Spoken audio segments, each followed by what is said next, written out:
ꯃꯌꯥꯝ ꯄꯨꯝꯅꯃꯛꯄꯨ ꯏꯀꯣꯛꯅꯣꯝꯅ ꯈꯨꯔꯨꯝꯖꯔꯤ ꯉꯁꯤꯁꯨ ꯑꯗꯨꯝ ꯃꯌꯥꯝꯒ ꯉꯥꯏꯍꯥꯛ ꯋꯥꯔꯤ ꯋꯥꯇꯥꯏ ꯁꯥꯕ ꯃꯌꯥꯝꯒ ꯉꯥꯏꯍꯥꯛ ꯏꯟꯇꯔꯦꯛꯁꯟ ꯇꯧꯅꯕ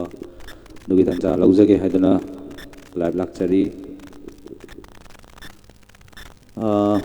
ꯑꯁꯦꯡꯕꯗꯤ ꯂꯥꯏꯚꯁꯤ ꯑꯩꯈꯣꯏ ꯏꯔꯥꯡ ꯃꯅꯨꯡ ꯂꯩꯕꯁꯦ ꯂꯥꯏꯚꯁꯦ ꯆꯠꯁꯤꯔ ꯆꯠꯂꯣꯏꯁꯤꯔ ꯍꯥꯏꯗꯅ ꯃꯌꯥꯝꯁꯦ ꯁꯨꯝ ꯈꯟꯅꯔꯝꯕꯅꯤ ꯑꯗꯨꯕꯨ ꯂꯥꯏꯚꯁꯦ ꯁꯨꯝ ꯂꯦꯞꯄꯒ ꯂꯩꯈꯤꯗꯅ ꯂꯦꯞꯈ꯭ꯔꯒꯗꯤ ꯃꯌꯥꯝꯁꯤꯒꯤ ꯃꯤꯅꯨꯡꯁꯤꯁꯤ ꯍꯟꯊꯕꯤꯒꯤꯗ꯭ꯔꯥ ꯍꯥꯏꯅ ꯄꯥꯈꯠꯆꯗꯅ ꯂꯥꯏꯚꯁꯦ ꯂꯥꯛꯆꯕꯅꯤ ꯋꯥꯔꯧꯕꯤꯔꯣꯏ ꯉꯁꯤꯁꯨ ꯑꯗꯨꯝ ꯑꯩꯈꯣꯏ ꯀꯨꯟꯖꯥ ꯃꯉꯥ ꯐꯥꯖꯤꯟꯈꯤꯕꯗꯨ ꯄꯨꯡ 9 ꯃꯇꯝꯁꯤ ꯌꯥꯝꯁꯤꯜꯂꯛꯇ꯭ꯔꯦ ꯄꯨꯡ 3 ꯐꯥꯖꯤꯜꯂꯛꯇ꯭ꯔꯦ ꯍꯥꯏꯕ ꯇꯥꯔꯦ 9 ꯇꯥꯁꯤꯜꯂꯛꯑꯕꯅꯤꯅ ꯄꯨꯡ 3 ꯐꯥꯖꯤꯜꯂꯛꯇ꯭ꯔꯕꯁꯤꯗ ꯍꯧꯖꯤꯛ ꯐꯥꯎꯕ ꯊꯥꯗꯣꯛꯄꯤꯔꯛꯇ꯭ꯔꯤꯕ ꯃꯥꯜꯂꯦ ꯊꯥꯗꯣꯛꯄꯤꯔꯛꯇ꯭ꯔꯤ ꯍꯥꯏꯅ ꯇꯥꯖꯩ ꯑꯩꯈꯣꯏ ꯁꯤꯒꯤ ꯆꯠꯅꯕꯤ ꯍꯥꯏꯒꯗ꯭ꯔꯥ ꯐꯥꯖꯤꯜꯂꯒ ꯊꯥꯗꯣꯛꯇꯕꯒꯤ ꯆꯠꯅꯕꯤ ꯑꯃ ꯑꯩꯈꯣꯏ ꯂꯩꯕꯁꯦ ꯂꯥꯏꯕꯛ ꯌꯥꯝ ꯊꯤꯕꯅꯤ ꯑꯩꯈꯣꯏꯅ ꯈꯨꯟ ꯉꯥꯏꯔꯤꯕ ꯈꯨꯟꯖꯥꯁꯤꯡꯁꯦ ꯑꯩꯈꯣꯏ ꯋꯥꯔ ꯖꯣꯟ ꯑꯣꯏꯖꯕ ꯑꯩꯈꯣꯏꯒꯤꯒꯨꯝꯕ ꯑꯦꯔꯤꯌꯥ ꯍꯥꯏꯇꯥꯔꯦ ꯑꯩꯒꯤꯒꯨꯝꯕ ꯍꯥꯏꯇꯥꯔꯦ ꯁꯤꯗꯗꯤ ꯑꯩꯅ ꯍꯦꯛ ꯍꯥꯏꯖꯕꯗꯣ ꯌꯥꯝ ꯃꯔꯨ ꯑꯣꯏꯅ ꯂꯧꯖꯕ ꯃꯣꯏꯁꯤꯒꯤ ꯚꯦꯂꯨꯁꯦ ꯌꯥꯝ ꯃꯔꯨ ꯑꯣꯏꯕ ꯑꯗꯨꯅ ꯑꯩꯅ ꯆꯨꯝꯕ ꯂꯥꯟꯕꯗꯨꯗꯤ ꯂꯣꯒꯤ ꯑꯣꯏꯕ ꯔꯨꯜꯒꯤ ꯂꯩꯖꯕ ꯃꯌꯥꯝꯗꯨꯗꯤ ꯌꯥꯝ ꯀꯨꯞꯅ ꯅꯩꯅꯔꯨꯗ꯭ꯔꯒꯁꯨ ꯆꯨꯝꯅ ꯄ꯭ꯔꯖꯥ ꯑꯃ ꯑꯣꯏꯅ ꯑꯩꯈꯣꯏꯒꯤ ꯈꯨꯟ ꯉꯥꯛꯄꯁꯤꯡꯁꯤ ꯂꯩꯔꯝꯗ꯭ꯔꯒꯗꯤ ꯑꯩꯈꯣꯏ ꯈꯨꯟꯁꯤꯁꯨ ꯂꯣꯏꯔꯝꯗꯣꯏꯅꯤꯀꯣ ꯈꯜꯂꯨꯕꯗ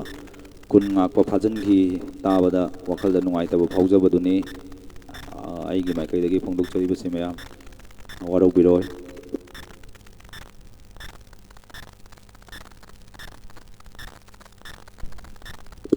ꯑꯩꯈꯣꯏ ꯑꯍꯥꯟꯕ ꯆꯪꯕꯤꯔꯛꯏꯕ ꯃꯤ 5 ꯆꯪꯕꯤꯔꯛꯄ ꯃꯥꯜꯂꯦ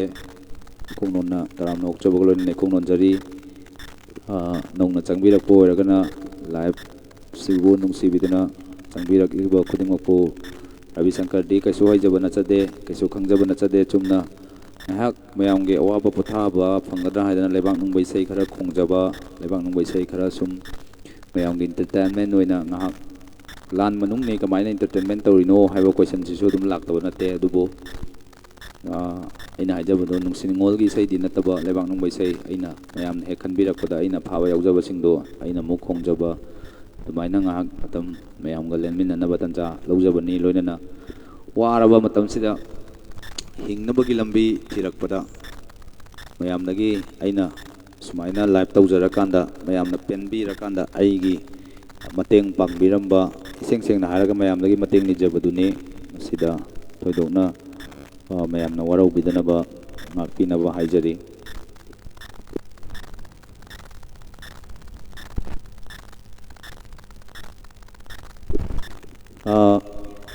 ꯕꯨꯇꯨꯝ ꯃꯅꯤꯁꯅ ꯁꯥꯎꯟ ꯀꯩꯅꯣꯝ ꯇꯧꯋꯦ ꯑꯗꯨ ꯆꯦꯛ ꯑꯝꯇꯪ ꯇꯧꯕꯤꯌꯨ ꯍꯧꯖꯤꯛ ꯆꯦꯛ ꯇꯧꯕꯤꯌꯨ ꯑꯝꯇꯪ ꯌꯥꯔꯕ꯭ꯔꯥ ꯌꯥꯗ꯭ꯔꯤꯕ꯭ꯔꯥ ꯍꯥꯏꯅ ꯑꯗꯨ ꯂꯥꯏꯚ ꯊꯥꯕ ꯐꯣꯟ ꯑꯃ ꯁꯤꯗ ꯄꯤꯔꯛꯑꯣ ꯌꯦꯡꯒꯦ ꯍꯧꯖꯤꯛꯀꯤ ꯑꯣꯏꯕ ꯖꯦꯛꯇꯣ ꯑꯝꯇ ꯁꯠꯇꯣꯛꯑꯒ ꯑꯝꯇ ꯊꯤꯜꯂꯨꯅꯦ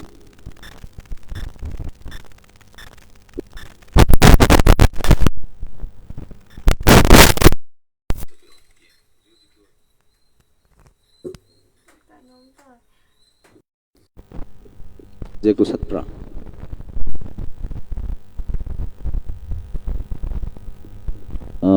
ꯁꯥꯎꯟꯁꯦ ꯑꯝꯇꯪ ꯆꯦꯛ ꯇꯧꯕꯤꯌꯨ ꯃꯌꯥꯝ ꯁꯥꯎꯟꯁꯦ ꯆꯦꯛ ꯇꯧꯕꯤꯌꯨ ꯑꯝꯇꯪ ꯑꯗꯨꯒ ꯍꯧꯖꯤꯛꯀꯤ ꯂꯥꯏꯚ ꯊꯥꯔꯤꯕ ꯐꯣꯟꯗꯨꯁꯨ ꯁꯤꯗ ꯄꯤꯔꯛꯑꯣ ꯑꯝꯇꯪ ꯌꯦꯡꯒꯦ ꯍꯥꯏꯗꯤ ꯂꯥꯏꯚ ꯁ꯭ꯀ꯭ꯔꯤꯅꯤꯡ ꯇꯧꯔꯤꯗꯣ hello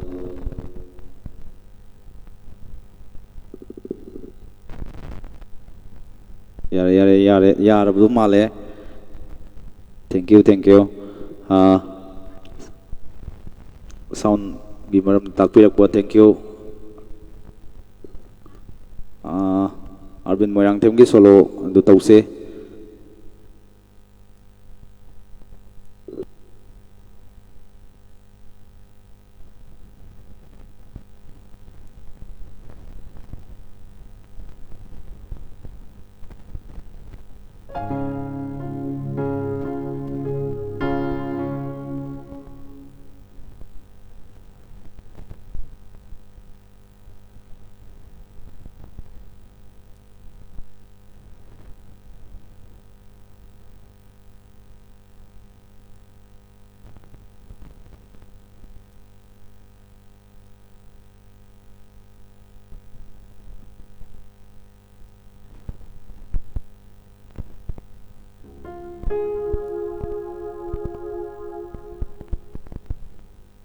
mayam ahanbasidi isaigumba khongdringeda akhoi sum suroi gari wai tawba haigadra aduguma mate ma khongjage mayam warau suroi na khongdringeda haijatare akhoi sum sara oi gari wai tawba mate ma mayam taba yabibra dum yengbiyo hedana thamjage.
Nongdren mangangna comment pipira ko male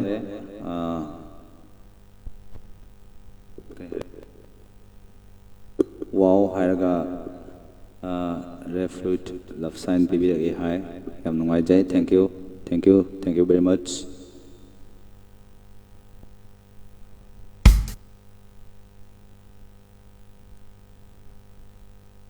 Mayam aigi microphone sigi condenser hai tare aigi se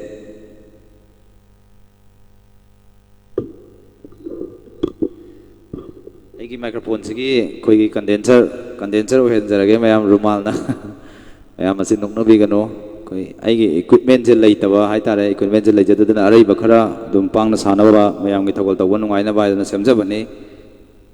ꯁꯤꯒꯤꯗꯃꯛꯇ ꯃꯌꯥꯝ ꯋꯥꯔꯧꯕꯤꯔꯣꯏ ꯕꯥꯁꯤꯁꯦ ꯈꯣꯡꯉꯛꯄ ꯃꯇꯝꯗ ꯑꯩꯈꯣꯏꯒꯤ filter ꯇꯧꯗꯕꯗꯨꯅ ꯃꯔꯝ ꯑꯣꯏꯔꯀꯥꯟꯗ ꯃꯥꯏꯀ꯭ꯔꯣꯐꯣꯟꯁꯦ ꯌꯥꯝ ꯅꯨꯡꯉꯥꯏꯇꯕ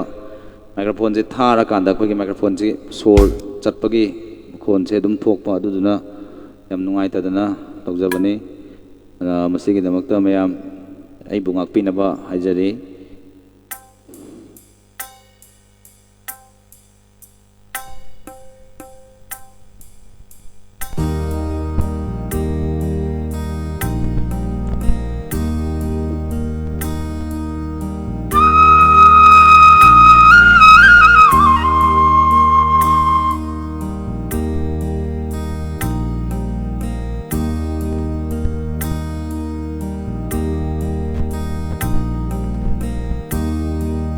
Halo cik,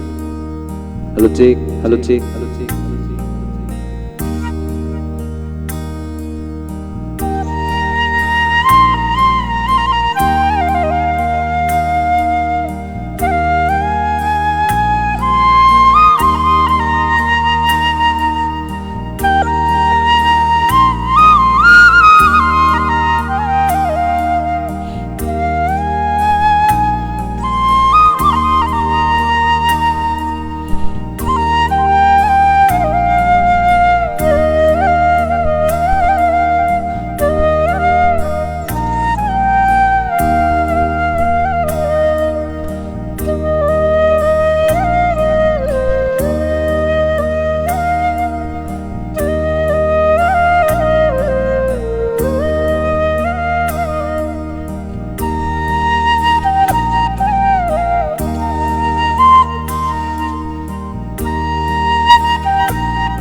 mayam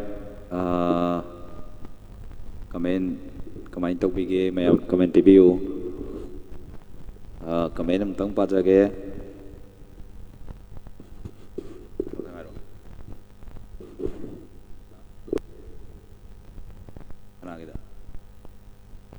line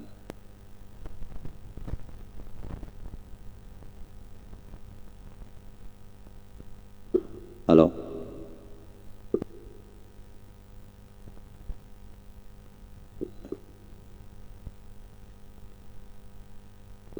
mayam adum paibiyo ai ngarang digi phone number hapchalaga kanago basing kaigoma call tawbirakpa ai accept tawjage na haijagi budu call ama lae mayam ai line connect tawjarake comment padringaida comment se mayam chingat khidore dubu mayam warobino ai soidana maki mayam comment chu pajarake line se tang samjarake mayam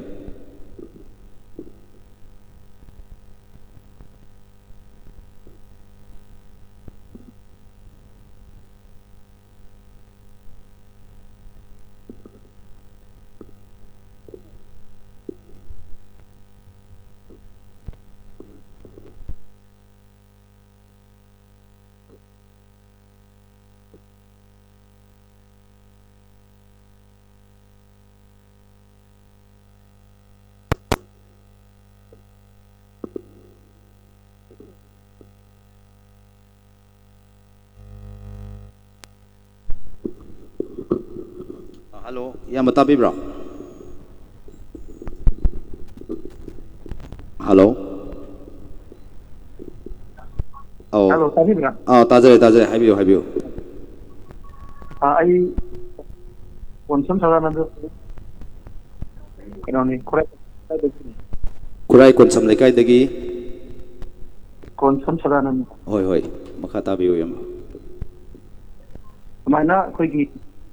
Manipur gi yam koi critical level situation so gumbai koi gi Manipur ko kai hani single the like the in manung da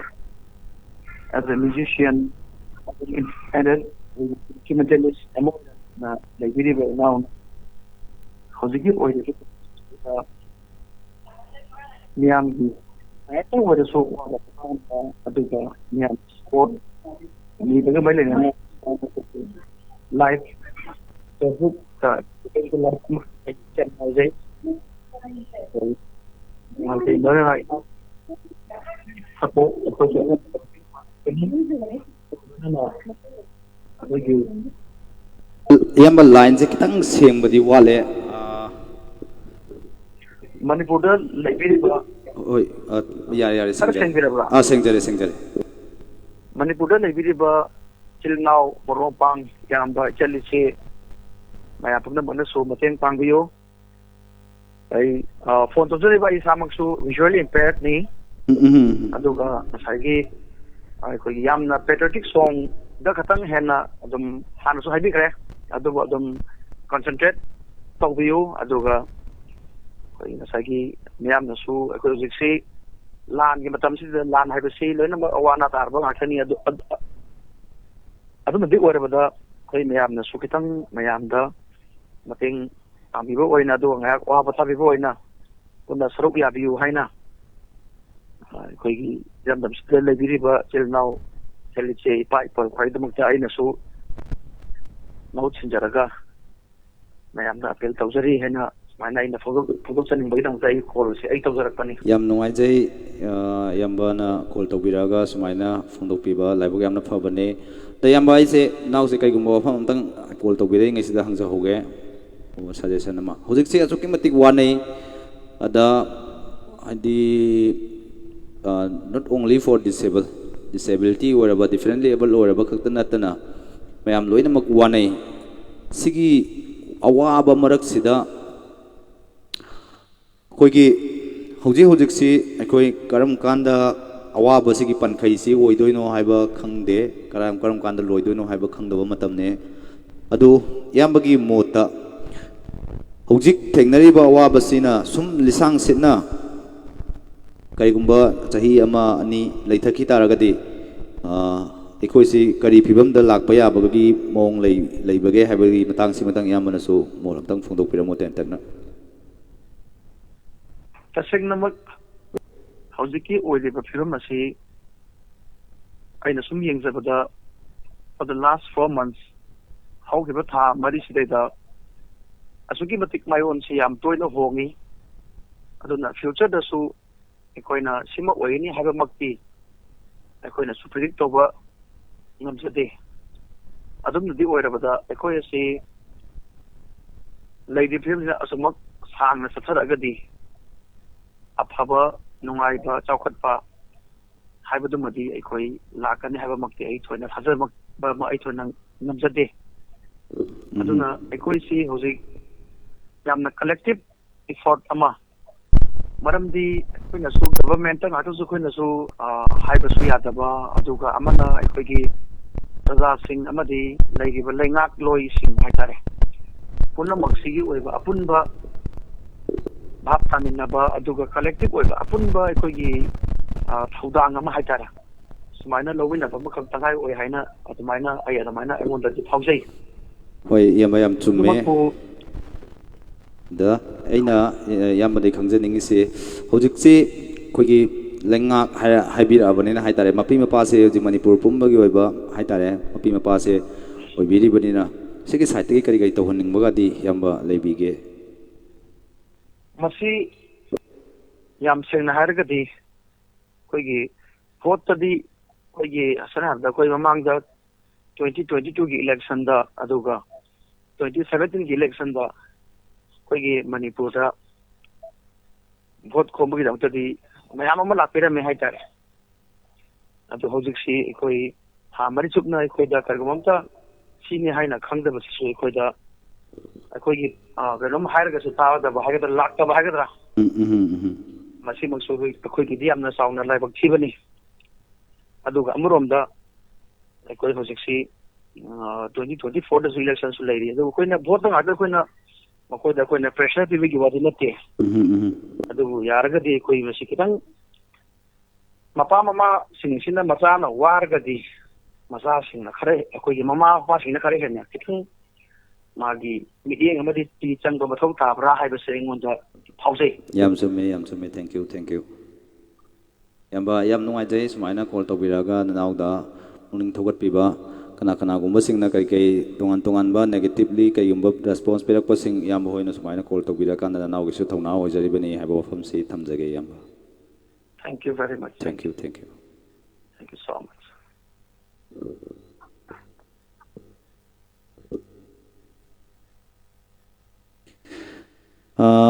sini ngasagi koigi leiriba awaba thengnariba punamaksida aina marakta so he khaijabado mister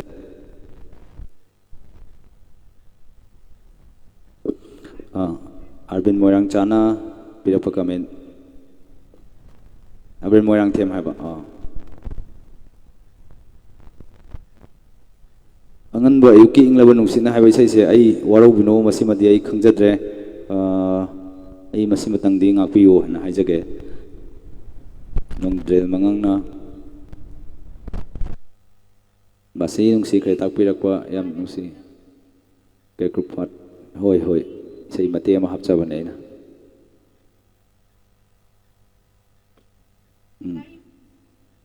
pari mom soy na khongse nung tigi sudong khong mani pari mom se ngaktang lera khongse mayam kitang changa kisano koi mi kitang yama kanda hoina khongse na tau chubani warau bino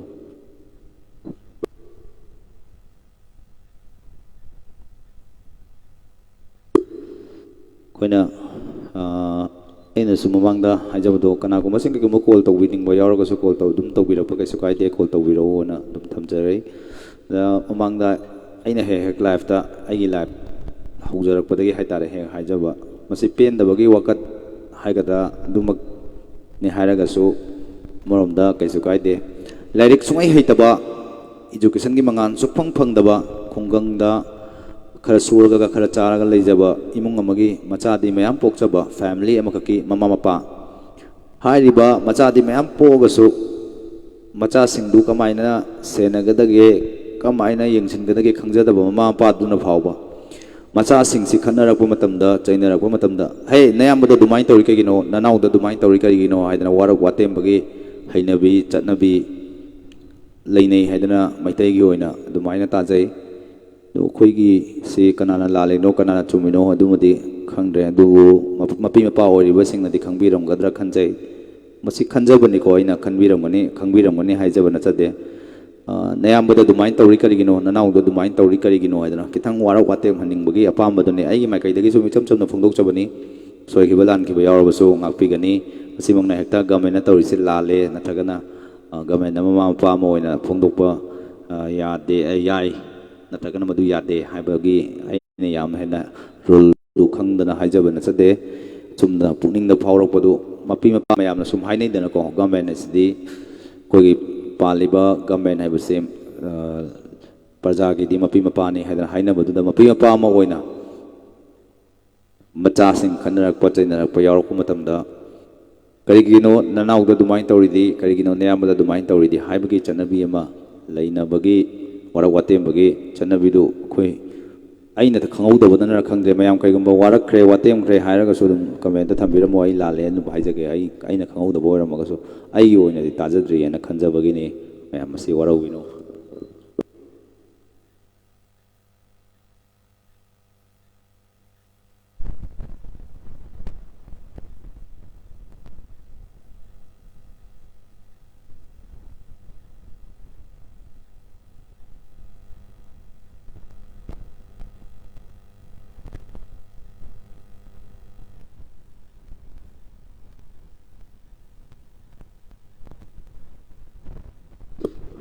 ꯃꯌꯥꯝ ꯏꯔꯥꯡ ꯂꯩꯕꯅꯤꯅ ꯏꯁꯩ ꯌꯥꯝ ꯈꯣꯡꯕꯁꯨ ꯅꯨꯡꯉꯥꯏꯇꯕ ꯑꯗꯨꯒ ꯋꯥꯔꯤ ꯋꯥꯇꯥꯏ ꯁꯨꯝ ꯁꯥꯔꯒ ꯂꯩꯕꯁꯨ ꯃꯌꯥꯝ ꯕꯣꯔꯤꯡ ꯆꯨꯔꯛꯀꯗꯧꯕ ꯃꯥꯜꯂꯦ ꯑꯗꯨꯅ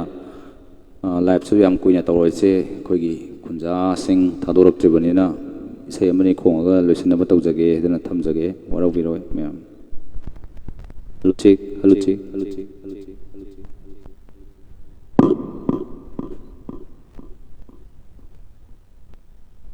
ꯉꯁꯥꯏꯒꯤ ꯇꯥꯛꯄꯤꯔꯛꯄ ꯄꯥꯔꯤ ꯏꯃꯣꯝ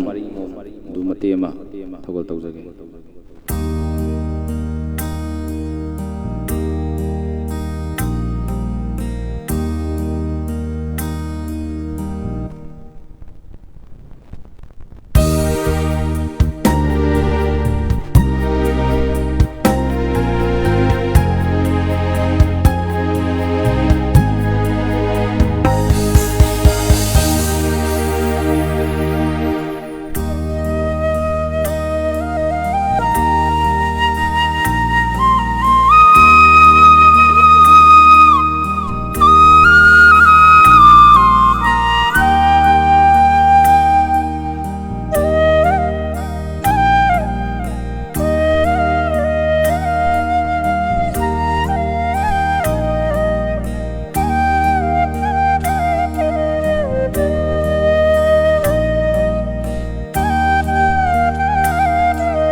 Sorry, ma'am, sorry. Hey, beng, sinbada, nang una bre.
mayam sorry.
Em sẽ dìm manage tàu nu khôn đâm yard đi,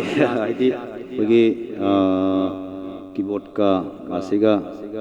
manage tàu nu khôn ba khulai ani maksi chấp mana na perform tàu ngak pada, adu da soi badam lai, mi su yam da bani na yam kan na saya khong da bida saya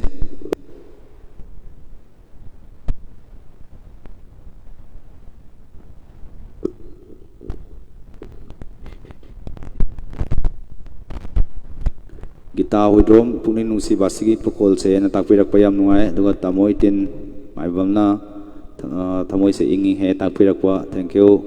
tamoy tamoy bu ingan bangam ba amadi Gita Huidrom ki tamoy bu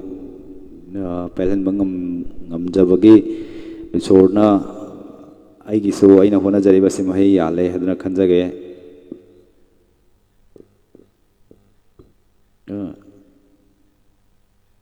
singjam maitri 16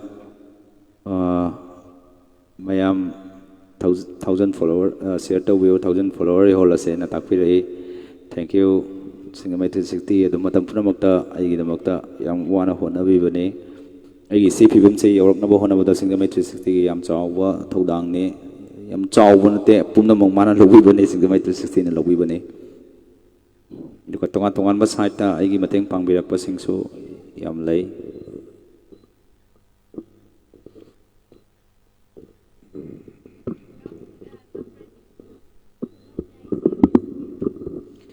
say di sakpa hite say sa di followers sing saloy unfollow tok thokit na farak tarane do say di saksa roge ꯏꯁꯩꯁꯦ follower ꯃꯌꯥꯝꯁꯦ unfollow ꯇꯧꯔꯔꯣꯏ ꯈꯪꯉꯀꯥꯟꯗ ꯀꯣꯟꯅ ꯁꯛꯆꯔꯒꯦ ꯋꯥꯔꯧꯕꯤꯅꯨ ꯑꯩꯅ ꯏꯁꯩ ꯁꯛꯑꯗꯤ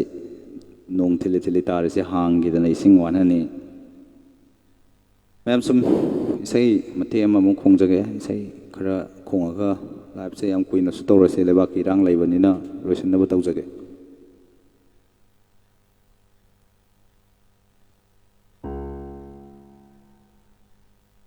ꯕꯥꯁꯤ ꯈꯣꯡꯖꯒꯦ ꯕꯥꯁꯤ ꯈꯣꯡꯖꯒꯦ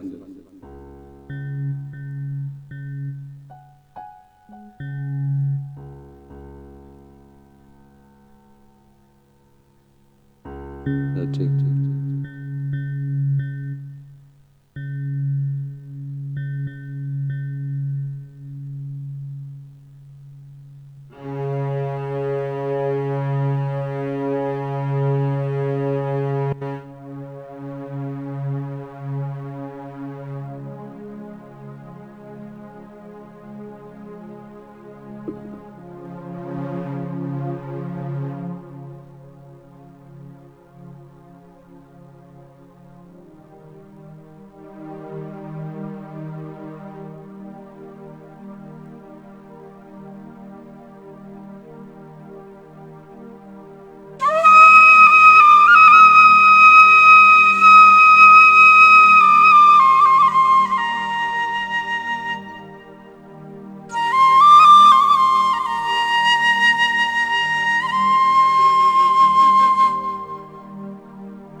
thank you, thank you. Ay yam nungsiba marup ma live si changbirokpa thank you taram nokchari lebakna yam masak khangba khangbi haijage khangbi aigi marupne lekai sidagi changwin nakhiba nungsiba marupne yam luna tinarakpa imanabini brahmachari mayum roji devi hauji dum tongan magi magun se yam laigre ai nga si singtha dana loiba nairaroi thank you live si changbirakna aibu encourage tawbiba inau manis na live si loiba yaroi na takpirakpa irang lay haidana thamjage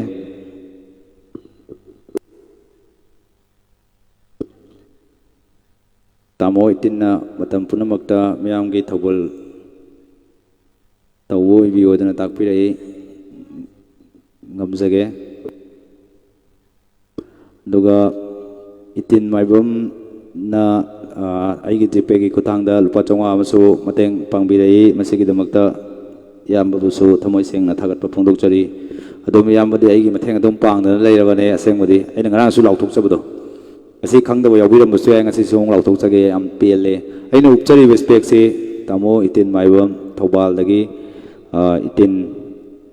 maibam computer ice ki magi so koi kanoma hang bane ice clinic ama haitare eye clinic ama te koi manipurda phangnadaba spec tongan mukhan ki brand haitare phaba haitare yam hongna pibiu ne yambana aigi spec si su yam tangwa spec si yambana aingonda presentation tawirakpane yam pukchel tawba awana migi awana ubada mateng adum pangan ba yambane thank you yamba busu taw khudimukta mai pakpo oibiu hadana naugi mai kidagi thamjage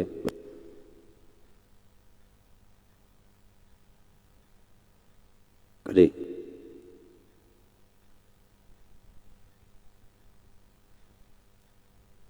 musai khomna chume landmark sida basi khong ena haibi ni haise yam choma bane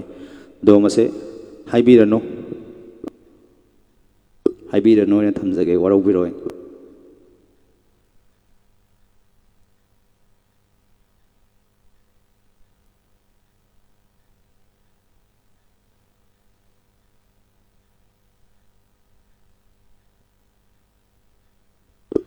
basiki konjel na marol ma thamoi da tha bane haba rojina comment pibire e thank you bungo mangang na nongdom manangi sei yam nungsi takpirak po thank you ebi namna nungtigi dum changbirak pa aigi regular partner haitare regular follower ne nungtigi dum changbire thank you ano wisai di khong dri do ano wachangai bulsing sigi so ano wadum tadribani na dum khongchare waro biroi hojikse mi je handa gadra khalu bane yam khale sei thoiba na pirba taram na okchari welcome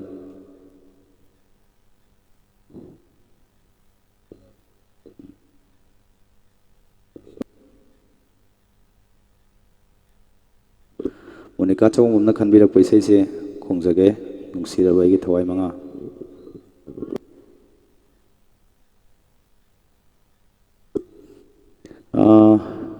waro biroi khui comment pibira iba singi marakta su kaigum kanda di mingon da yei raga ngang manba wari watai sinaba se igi platform study sanbi duna madu matang di tawbi kanu haibadi igi se kana gumana sum ai mama igi caption je amtang pabiyu haidar thamjage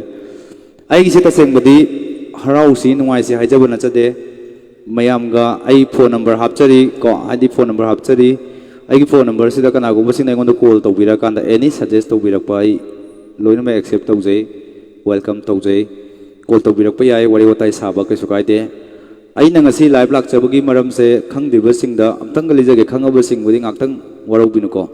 matam ngang logjage ai gi live se kaino har kanda question nama lakpa haidi ai thandagi oibane mase ai thandagi oiba haijai se aina taba to pasu mayama leidi lerangani adubo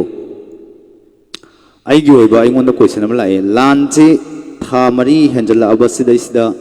ꯑꯩꯈꯣꯏꯁꯦ ꯅꯣꯡꯃꯩ bomb ꯇꯣꯞꯅ ꯁꯤꯗꯣꯏꯔꯥ ꯅꯠꯇ꯭ꯔꯒꯅ ꯆꯥꯗꯗꯅ ꯁꯤꯗꯣꯏꯔꯥ ꯍꯥꯏꯕ ꯀꯣꯏꯁꯟ ꯑꯃ ꯂꯥꯛꯑꯦ ꯑꯗꯣ ꯆꯥꯗꯗꯅ ꯁꯤꯗꯣꯏꯔꯥ ꯍꯥꯏꯕ ꯀꯣꯏꯁꯟꯁꯤꯃ ꯂꯥꯛꯄ ꯃꯇꯝꯗ ꯀꯩꯗꯧꯒꯦꯗ ꯑꯩꯒꯤ ꯌꯨꯝꯗ ꯂꯩꯔꯝꯕ ꯏꯚꯟ ꯑꯩꯒꯤ ꯃꯥꯡꯗ ꯂꯩꯔꯤꯕ ꯅꯨꯡꯁꯤꯈ꯭ꯔꯕ ꯈꯨꯠꯂꯥꯏꯁꯦ ꯑꯩꯅ ꯌꯥꯝ ꯋꯥꯅ ꯃꯤꯒꯤ ꯃꯇꯦꯡ ꯀꯌꯥ ꯑꯃꯒ ꯂꯣꯏꯅꯅ ꯂꯧꯖꯈꯤꯕ ꯈꯨꯠꯂꯥꯏꯅꯦ ꯁꯤꯒꯤ ꯈꯨꯠꯂꯥꯏꯁꯦ ꯑꯩ ꯀꯅꯥꯒꯨꯝꯕꯁꯤꯡꯗ ꯁꯤꯒꯤ ꯐꯣꯟꯁꯦ ꯀꯅꯥꯒꯨꯝꯕ ꯀꯤꯕꯣꯔꯗꯁꯦ ꯀꯅꯥꯒꯨꯝꯕꯁꯤꯡ ꯂꯧꯕꯤꯅꯤꯡꯕ ꯂꯩꯔꯒꯗꯤ ꯂꯧꯕꯤꯌꯨ ꯍꯥꯏꯗꯅ ꯐꯥꯎꯕ ꯑꯩꯁꯦ ꯀꯟꯁꯜ ꯇꯧꯖꯔꯦ ꯑꯗꯨꯕꯨ ꯌꯥꯝ ꯅꯨꯡꯁꯤꯕ ꯁꯤꯡꯖꯃꯩ 360ꯒꯤ ꯇꯤꯝꯅ ꯍꯥꯏꯇꯥꯔꯦ ꯁꯤꯡꯖꯃꯩ 360ꯒꯤ ꯑꯦꯗꯃꯤꯟ ꯑꯣꯏꯕꯤꯔꯤꯕ ꯏꯅꯥꯎ ꯅꯨꯡꯁꯤꯕꯅ ꯇꯥꯃꯣ ꯌꯥꯔꯒꯗꯤ ꯁꯨꯃꯥꯏꯅ ꯇꯧꯕꯩ ꯃꯍꯨꯠꯇ ꯍꯥꯏꯗꯅ ꯁꯤꯒꯤ ꯂꯥꯏꯐꯁꯤꯒꯤ ꯁꯖꯦꯁꯟꯁꯦ ꯃꯥꯅ ꯇꯧꯕꯤꯔꯛꯄꯅꯦ ꯑꯗꯨꯒ ꯀꯅꯥꯒꯨꯝꯕꯁꯤꯡꯅꯗꯤ ꯍꯥꯏꯔꯝꯕ ꯌꯥꯏ ꯗꯣꯅꯦꯁꯟ ꯇꯧꯕ ꯍꯥꯏꯗꯅꯀꯣ ꯑꯗꯣ ꯑꯩꯒꯤ ꯑꯣꯏꯅ ꯍꯥꯏꯖꯅꯤꯡꯉꯤꯁꯦ ꯗꯣꯅꯦꯁꯟꯁꯦ ꯍꯥꯞꯄꯤꯗꯕ ꯌꯥꯗꯦ ꯍꯥꯏꯕ ꯅꯠꯆꯗꯦ ꯑꯩꯒꯤ ꯑꯋꯥꯕꯁꯤꯗ ꯀꯅꯥꯒꯨꯝꯕ ꯃꯇꯦꯡ ꯄꯥꯡꯕꯤꯅꯤꯡꯕ ꯂꯩꯔꯒꯗꯤ ꯄꯥꯡꯕꯤꯔꯝꯃꯨ ꯍꯥꯏꯖꯕꯅꯤ ꯑꯗ ꯑꯩꯅ ꯍꯣꯠꯅꯖꯔꯤꯕ ꯈꯔꯁꯤꯗ ꯄꯦꯟꯕꯤꯔꯒꯗꯤ ꯍꯥꯏꯖꯕꯅꯤ ꯃꯁꯤ ꯑꯩꯒꯤ ꯁꯤꯟꯐꯝ ꯑꯃꯅꯤ ꯍꯥꯏꯗꯅ ꯈꯟꯕꯤꯌꯨ ꯃꯌꯥꯝ ꯂꯥꯟ ꯃꯅꯨꯡꯗ ꯑꯩꯒꯨꯝꯕ ꯗꯤꯐꯔꯦꯟꯠꯂꯤ ꯑꯦꯕꯜ ꯑꯣꯏꯔꯕ ꯑꯩꯒꯨꯝꯕ ꯑꯃꯅ ꯁꯨꯕ ꯌꯥꯕ ꯊꯕꯛꯁꯦ ꯀꯔꯤꯅೋ ꯍꯥꯏꯗꯅ ꯊꯤꯔꯛꯄꯗ ꯃꯁꯤꯒꯤ ꯊꯕꯛꯁꯦ ꯑꯩꯅ ꯁꯨꯕꯗ ꯌꯥꯕ ꯊꯕꯛ ꯑꯣꯏꯕ꯭ꯔꯥ ꯈꯟꯖꯗꯅ ꯇꯧꯖꯔꯛꯄꯅꯤ ꯁꯤꯗꯩꯁꯤꯗ ꯈꯨꯕꯥꯛ ꯈꯨꯃꯤꯟꯅꯁꯤ ꯗꯥꯟꯁ ꯇꯧꯃꯤꯟꯅꯁꯤ ꯅꯣꯛꯃꯤꯟꯅꯁꯤ ꯅꯠꯇ꯭ꯔꯒꯅ ꯋꯥ ꯂꯥꯡꯃꯤꯟꯅꯁꯤ ꯍꯥꯏꯗꯅ ꯑꯩ ꯂꯥꯏꯞ ꯂꯥꯛꯆꯕ ꯅꯠꯆꯗꯦ ꯋꯥꯔꯧꯕꯤꯔꯣꯏ ꯃꯁꯤꯅꯕꯨ ꯑꯩ ꯅꯨꯡꯁꯤ ꯅꯨꯡꯉꯣꯜꯒꯤ ꯏꯁꯩ ꯑꯩꯅ ꯈꯣꯡꯉꯗꯤ ꯋꯥꯔꯧꯕꯤꯔꯣꯏꯀꯣ ꯑꯗꯨꯝ ꯑꯩꯅ ꯑꯅꯧ ꯑꯅꯧꯕ ꯊꯣꯛꯂꯛꯏꯁꯤꯁꯨ ꯁꯨꯝ ꯇꯥꯕ ꯑꯗꯨ ꯑꯩꯅ ꯍꯥꯟꯅ ꯈꯣꯡꯖꯈꯤꯕ ꯑꯩꯅ ꯍꯥꯟꯅ ꯐꯥꯖꯈꯤꯕ ꯏꯁꯩꯁꯤꯡꯁꯦ ꯁꯨꯝ ꯈꯣꯡꯕ ꯆꯍꯤ ꯑꯃꯁꯤꯃ ꯁꯨꯡꯂꯦꯞ ꯂꯦꯞꯇꯅ ꯂꯥꯏꯞ ꯇꯧꯕꯗ ꯈꯣꯡꯅꯤꯡꯉꯥꯏ ꯏꯁꯩ ꯂꯦꯝꯍꯧꯒꯅꯤ ꯁꯣꯏꯗꯅ ꯂꯦꯝꯒꯅꯤ ꯈꯜꯂꯤ ꯌꯥꯝ ꯍꯩ ꯍꯥꯏꯕ ꯅꯠꯆꯗꯦꯀꯣ ꯁꯨꯝ ꯑꯩꯁꯨ ꯉꯁꯥꯏ ꯍꯣꯠꯅꯔꯛꯀꯗꯣꯏꯅꯦꯕ ꯏꯁꯩꯁꯦ ꯐꯥꯅꯕ ꯅꯣꯡꯃꯒꯤ ꯏꯁꯩ 4-5 ꯈꯣꯡꯕ ꯉꯝꯅꯕ ꯑꯩ ꯑꯗꯨꯝ ꯍꯣꯠꯅꯔꯛꯀꯅꯤ ꯑꯗꯨ ꯅꯠꯇꯦ ꯂꯩꯕꯥꯛ ꯅꯨꯡꯕ ꯏꯁꯩꯁꯤꯗꯤ ꯑꯩꯅ ꯍꯧꯖꯤꯛ ꯂꯩꯕꯥꯛ ꯅꯨꯡꯕ ꯏꯁꯩ ꯑꯃ ꯈꯣꯡꯖꯤꯟꯒꯦ ꯍꯥꯏꯔꯁꯨ ꯃꯌꯥꯝꯅ ꯇꯥꯟꯅꯗꯕ ꯏꯁꯩ ꯑꯃ ꯈꯣꯡꯉꯨꯔꯗꯤ ꯀꯩ ꯏꯁꯩꯅꯣ ꯃꯥ ꯈꯣꯡꯉꯤꯁꯤꯕꯨ ꯍꯥꯏꯗꯣꯏꯅꯦꯕ ꯃꯌꯥꯝꯅꯁꯨ ꯇꯥꯟꯅꯕ ꯕꯥꯁꯤꯅ ꯅꯠꯇ꯭ꯔꯒꯅ ꯀꯤꯕꯣꯔꯗꯅ ꯈꯣꯡꯕꯗꯁꯨ ꯐꯖꯕ ꯏꯁꯩꯁꯦ ꯈꯜꯂꯒ ꯍꯟꯖꯟ ꯍꯟꯖꯟꯅꯒ ꯈꯣꯡꯉꯤꯁꯦ ꯑꯗꯨꯅꯅꯤ ꯃꯌꯥꯝ ꯋꯥꯔꯧꯕꯤꯔꯣꯏ ꯅꯨꯡꯁꯤꯔꯕ ꯑꯩꯒꯤ ꯊꯋꯥꯏ ꯃꯉꯥ ꯈꯣꯡꯖꯒꯦ ꯀꯃꯦꯟ ꯑꯃꯅꯤ ꯄꯥꯖꯈꯤꯒꯦ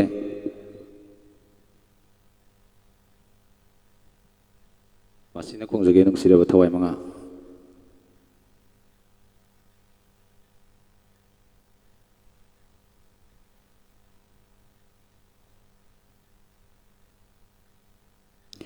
ꯋꯥꯗ꯭ꯔꯗꯤ ꯑꯩ ꯑꯋꯥꯕꯒꯤꯗꯤ ꯂꯩꯇꯦ ꯅꯨꯡꯁꯤꯖꯔꯕꯤ ꯑꯩꯒꯤ ꯃꯔꯨꯞ ꯔꯣꯖꯤ ꯕꯥꯁꯤꯛ ꯄꯥꯏꯈ꯭ꯔꯗꯤ ꯔꯕꯤ ꯁꯪꯀꯔꯒꯤꯗꯤ ꯑꯗꯨꯝ ꯈꯪꯕꯤꯔꯝꯒꯅꯤ ꯈꯜꯂꯤ ꯌꯥꯝ ꯉꯜꯂꯤꯉꯩ ꯃꯇꯝꯗꯩ ꯂꯣꯏꯅꯖꯔꯛꯄꯅꯤ ꯑꯗꯣ ꯋꯥꯕꯒꯤ ꯅꯠꯆꯗꯦ ꯂꯩꯕꯥꯛꯀꯤ ꯏꯍꯧ ꯂꯩꯕꯅꯤꯅ ꯀꯨꯏꯅ ꯁꯥꯡꯅ ꯑꯩꯅ ꯁꯨꯃꯥꯏꯅ ꯂꯩꯕꯁꯤꯁꯨ khitang ꯅꯨꯡꯉꯥꯏꯖꯗꯕ ꯍꯥꯏꯕꯗꯤ ꯈꯨꯟ ꯉꯥꯛꯄ ꯃꯉꯥ ꯑꯁꯤ ꯍꯧꯖꯤꯛ ꯐꯥꯎ ꯊꯥꯗꯣꯔꯛꯇ꯭ꯔꯤ ꯍꯥꯏꯕꯒꯤ ꯄꯥꯎ ꯇꯥꯖꯩ ꯑꯗꯨ ꯑꯩꯅ ꯉꯁꯥꯏꯁꯨ ꯍꯥꯏꯖꯈꯤꯕ ꯃꯤꯗꯤ ꯌꯥꯝꯗ꯭ꯔꯤꯉꯩꯗ ꯍꯥꯏꯖꯈꯤꯕꯅꯤ ꯔꯨꯜ ꯂꯣ ꯍꯥꯏꯕꯗꯨꯗꯤ ꯂꯩꯕꯤꯔꯝꯕ ꯌꯥꯏ ꯑꯗꯨꯒꯤ ꯅꯤꯌꯣꯝꯗꯗꯤ ꯑꯩ ꯀꯔꯤꯅꯣ ꯍꯥꯏꯕ ꯑꯩ ꯈꯪꯖꯗꯦ ꯇꯧꯕꯇꯕꯨ ꯋꯥꯔ ꯖꯣꯟ ꯑꯣꯏꯕ ꯃꯐꯝ ꯑꯃꯗ ꯂꯩꯖꯕ ꯑꯩꯒꯨꯝꯕ ꯃꯤꯆꯝ ꯄ꯭ꯔꯖꯥ ꯑꯃꯅꯗꯤ ꯈꯨꯟ ꯉꯥꯛꯄ ꯈꯨꯟꯖꯥꯁꯤꯡꯁꯦ ꯑꯁꯨꯛꯀꯤ ꯃꯇꯤꯛ ꯅꯨꯡꯁꯤ ꯑꯩꯒꯤ ꯇꯣꯡꯂꯥꯎꯕꯤ ꯍꯥꯏꯔꯤꯕ ꯈꯨꯟꯁꯦ ꯁꯤꯗꯩꯁꯤꯗ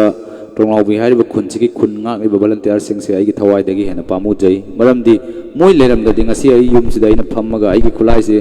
ꯉꯥꯛꯇꯪ ꯇꯧꯔꯁꯨ ꯄꯥꯏꯖꯕ ꯐꯪꯉꯤꯁꯦ ꯐꯪꯉꯝꯗꯕ ꯌꯥꯏ ꯅꯍꯥꯟꯅ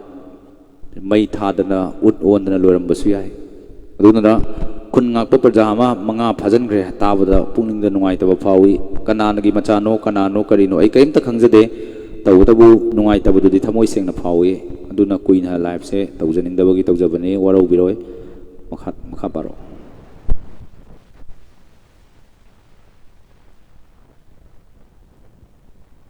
ꯑꯕꯤꯅꯥꯁ ꯍꯩꯀ꯭ꯔꯨꯖꯝ ꯀꯔꯤ ꯕꯥꯁꯤꯅ ꯈꯣꯡꯖꯒꯦ ꯑꯦꯕꯤ ꯌꯨꯝꯅꯥꯝ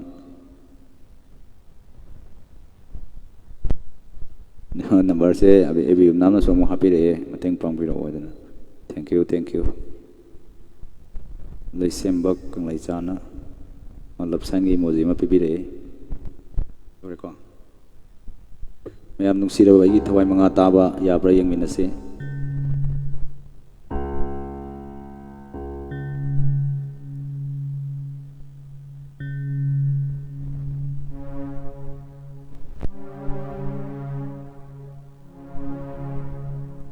ꯂꯤꯌꯣ ꯃꯅꯤꯄꯨꯔꯅ ꯌꯥꯏꯐꯔꯦ ꯍꯥꯏꯗꯅ ꯂꯞ ꯏꯃꯣꯖꯤ ꯑꯃ ꯄꯤꯕꯤꯔꯛꯑꯦ ꯇꯥꯛꯄꯤꯔꯛꯑꯦ thank U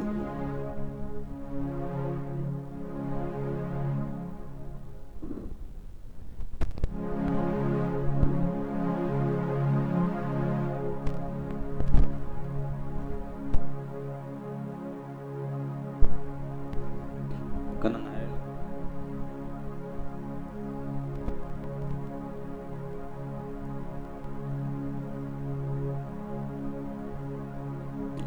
cik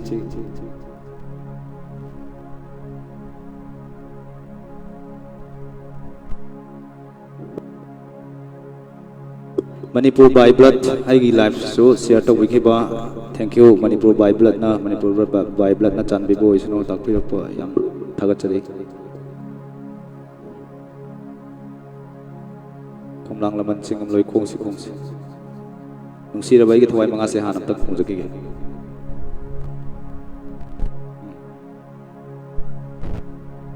kari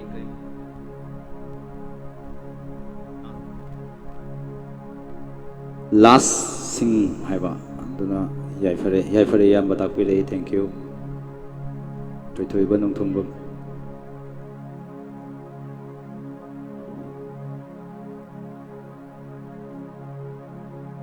sini pungningda nungaiba phaujari se thoi bana bebi leiba lan kya chalurabasu pungningda leiba haidi awaba kokpagi haitare dugi comment bibirakpa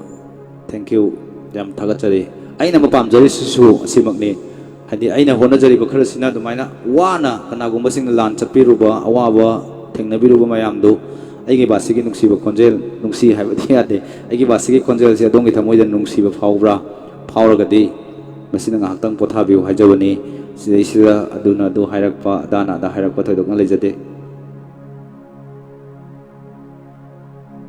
MC Mangang Yaifa Minerasi Takpirai thank you Syam Sundar Yaifa Rita Niljit Sapamna Manipuri Mana Yaifa Rita Takpirai thank you Nungsira Baigi Thawai Manga Horose Aduna Ingbi Kuijamna Takpirai thank you Horoge Tamoy Tinna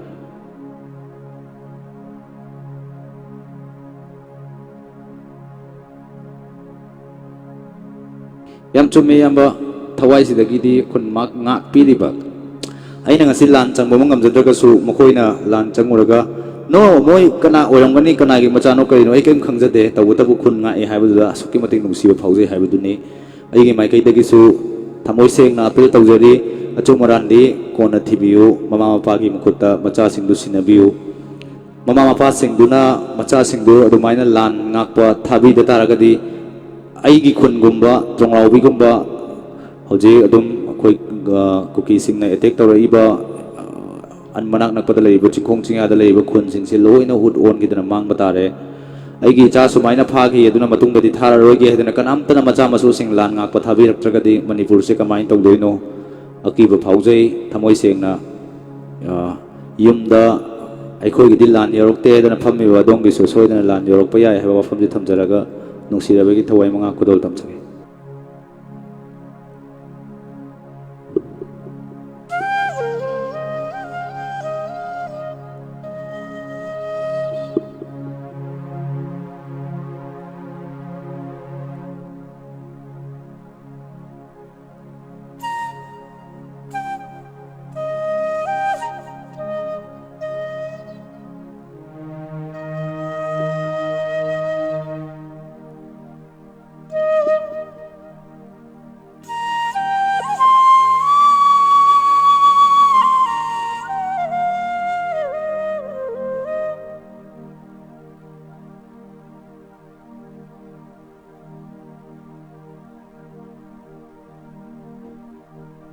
Halo Cing.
Thank you.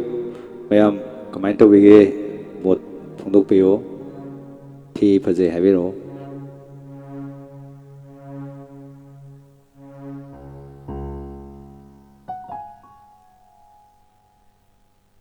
Bi namna 1K follower yo holase mayam follow toksan biro wan takpi re. Thank you, thank you. Aigi followers yam phajana khombi ri mayamna.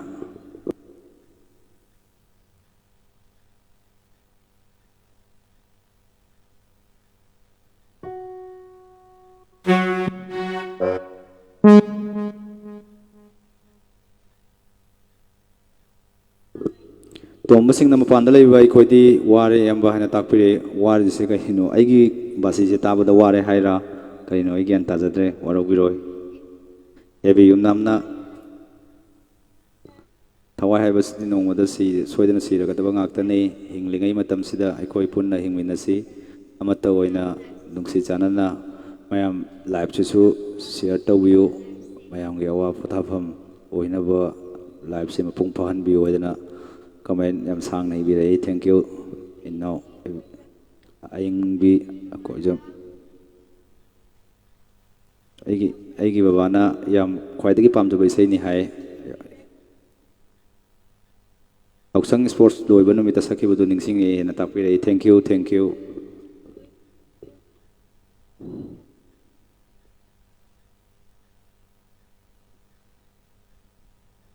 Loyum bana haibire thamoi da disaklam gani yam basu mayam lan thengnari base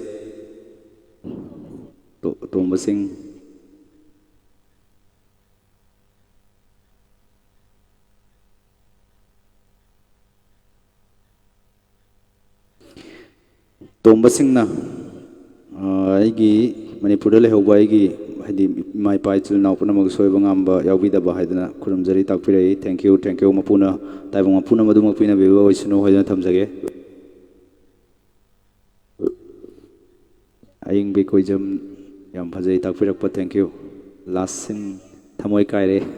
thamoi kai badu phajan napsan biu yam kuina kahen bigano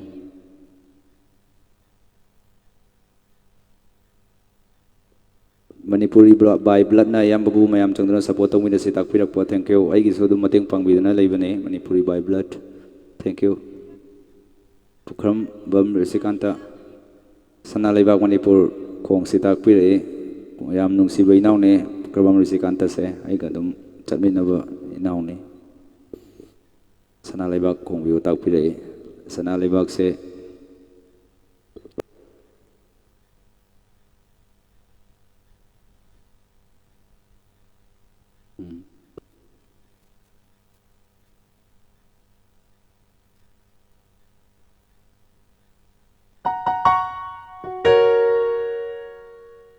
sana lebang Manipur simadi inaw resikanta na kanbirak po sana lebang Manipur simadi ngak sungkibo na kong siko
एबी युमनाउ comment से हम सांगे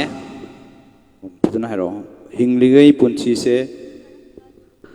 करम बुनमित कैदौंगई लोयगदौरिबनो कनासु खंगदे अदुबु हिंगलिगई मतमसिदा अखोई पुन्ना हिंगमिनसी अपुनबना पांगन्नी चटलिब लंबी पंथुंगफम लई अमम बुकुदिंगी कोकहन बंगम मंगाल अमा लैबगुम वारब मतमदा मयामगी सेवा तौरिबा यामबगी सिसु पेसा सिसु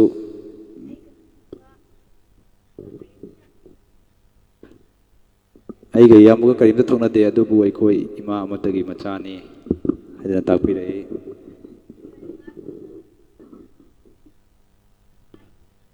थोइथोइबा नोंथोंबम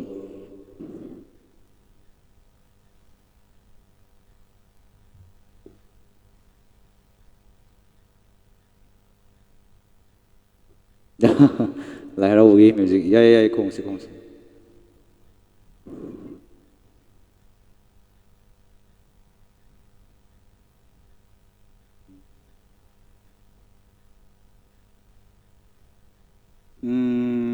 इसे कनो हना खोंगेको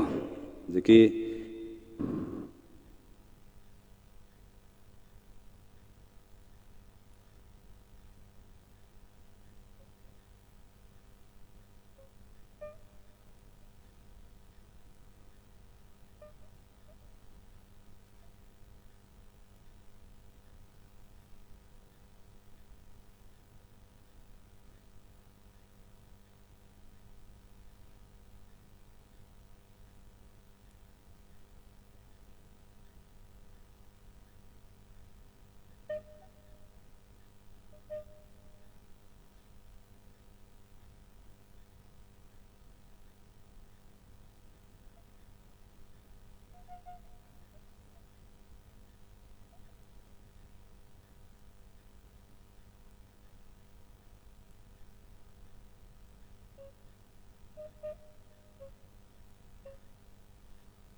थ्री 16 है इंदोर इलोदर खंगदे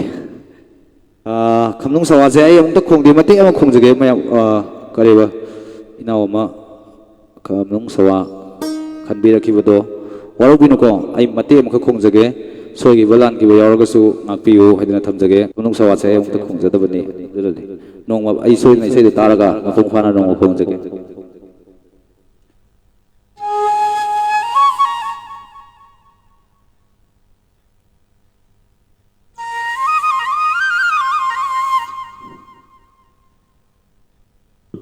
मसी एदा कावबा आई फिल्टर जे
खनबिराइबा इसे पेनबियु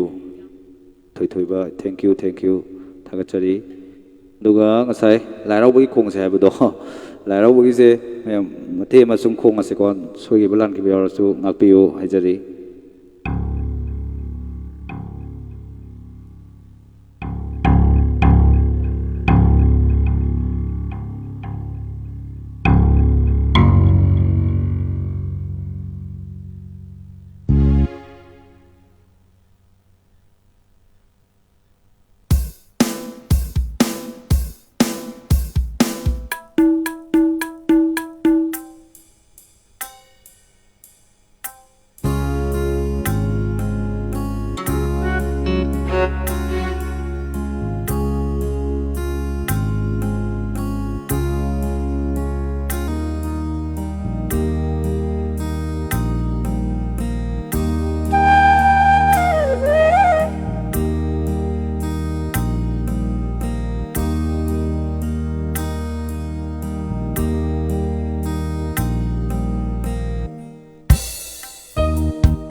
sudah bersama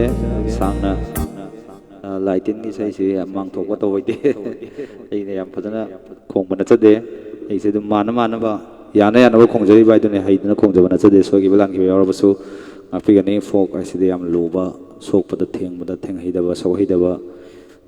ꯌꯥꯝꯅ ꯍꯥꯏꯗꯤ ꯂꯥꯏꯇꯤꯟꯒ ꯃꯔꯤ ꯂꯩꯅꯕ ꯄꯣꯠꯁꯛ ꯑꯣꯏꯕꯅꯤꯅ ꯑꯩꯈꯣꯏꯅ ꯌꯥꯝ ꯀꯟꯅ ꯍꯩꯄꯥ ꯁꯥꯔꯨꯕꯁꯨ ꯅꯨꯡꯉꯥꯏꯖꯗꯦ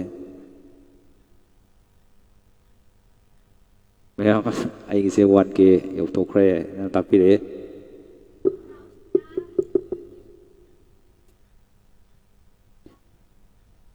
ꯔꯥꯎꯁꯅꯥ ꯌꯨꯝꯅꯥꯝꯅ ꯑꯩꯒꯤ ꯕꯥꯁꯤ ꯈꯣꯟꯖꯦꯜꯁꯦ ꯇꯥꯕꯗ ꯑꯋꯥꯕꯒ ꯂꯣꯏꯅ ꯀꯥꯎꯈ꯭ꯔꯦ ꯇꯥꯛꯄꯤꯔꯛꯄ ꯍꯣꯠꯅꯖꯔꯤꯕꯁꯤꯒꯤ ꯃꯍꯩ ꯐꯪꯉꯦ ꯉꯁꯥꯏꯗꯒꯤ ꯈꯣꯡꯖꯔꯤꯕ ꯑꯩꯁꯨ ꯑꯋꯥꯕ ꯀꯥꯎꯖꯔꯦ ꯍꯥꯏꯗꯅ ꯊꯝꯖꯒꯦ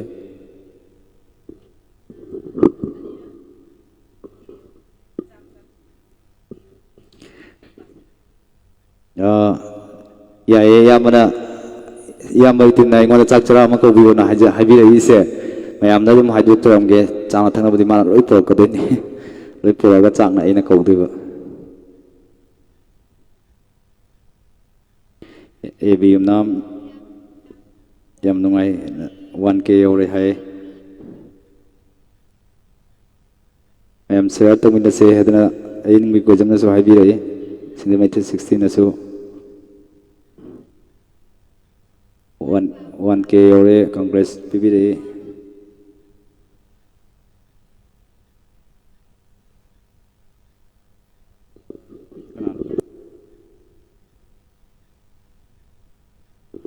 ꯊ꯭ꯔꯤ ꯑꯩꯒꯤ ꯑꯋꯥꯕ ꯈꯨꯗꯤꯡ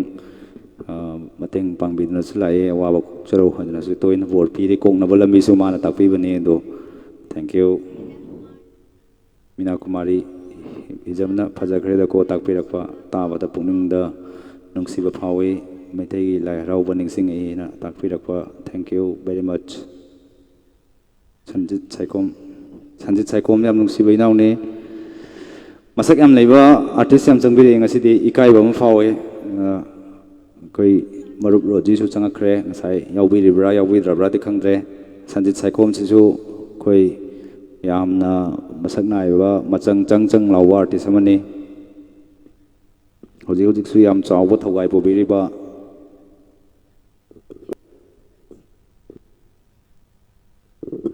ꯏꯕꯤꯌꯨ ꯅꯝꯅ ꯉꯁꯤꯗꯤ ꯌꯥꯝ ꯅꯨꯡꯉꯥꯏ ꯇꯥꯛꯄꯤꯔꯛꯄ ꯊꯦꯡꯛ ꯌꯨ ꯑꯗꯣ ꯔꯣꯕꯤꯟꯁꯟ ꯅꯣꯡꯊꯣꯝꯕꯝ ꯅꯅꯥꯎꯅ ꯍꯥꯏꯅꯤꯡꯉꯥꯏ ꯂꯩꯇꯅ ꯊꯥꯒꯠꯄ ꯐꯣꯡꯗꯣꯛꯆꯔꯤ ꯇꯥꯛꯄꯤꯔꯛꯄ ꯊꯦꯡꯛ ꯌꯨ ꯊꯣꯏꯊꯣꯏꯕ ꯅꯣꯡꯊꯣꯝꯕꯝꯅ ꯏꯁꯩꯁꯦ ꯃꯊꯪ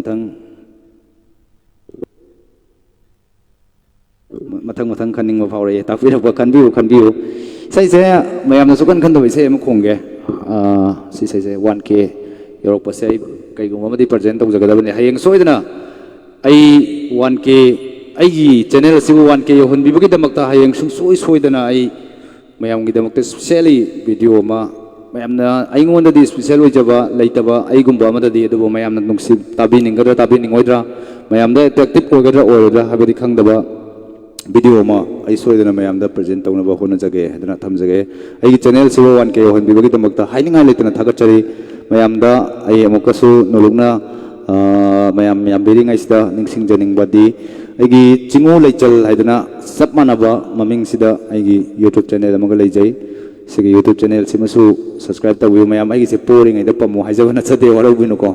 ꯌꯨꯇ꯭ꯌꯨꯕ ꯆꯦꯅꯦꯜꯁꯤꯒ ꯑꯅꯤꯁꯤ ꯇꯥꯏꯠ ꯑꯞ ꯇꯧꯔꯒ ꯆꯠꯃꯤꯟꯅꯖꯒꯦ ꯈꯟꯖꯕꯒꯤꯅꯤ ꯌꯨꯇ꯭ꯌꯨꯕ ꯆꯦꯅꯦꯜꯁꯤ ꯑꯩꯒꯤꯁꯦ ꯁꯤꯃꯇꯪꯒ ꯍꯤꯡꯍꯟꯕꯤꯌꯨ ꯍꯥꯏꯗꯅ ꯊꯝꯖꯒꯦ ꯁꯤꯡꯖꯃꯩ 360ꯅ ꯈꯟꯈꯤꯕ ꯏꯁꯩꯗꯨ ꯃꯌꯥꯝ ꯀꯃꯦꯟꯗ ꯑꯝꯇ ꯏꯕꯤꯔꯛꯑꯣ ꯑꯗꯨ ꯑꯩ ꯀꯥꯎꯖꯈ꯭ꯔꯦ ꯏꯁꯩ ꯌꯥꯝꯃꯟꯗꯅ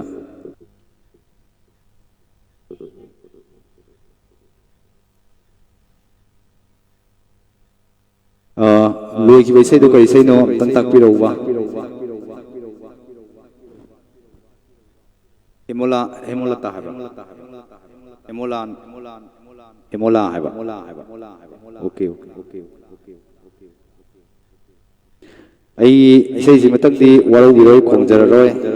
ꯁꯤ ꯏꯁꯩꯁꯤꯃꯗꯤ ꯈꯣꯡꯉꯔꯣꯏ ꯋꯥꯔꯧꯕꯤꯅꯨ ꯁꯤꯡꯖꯃꯩ 360ꯗ ꯁꯤꯃꯇꯪꯗꯤ ꯋꯥꯔꯧꯕꯤꯔꯣꯏꯅ ꯍꯥꯏꯖꯒꯦ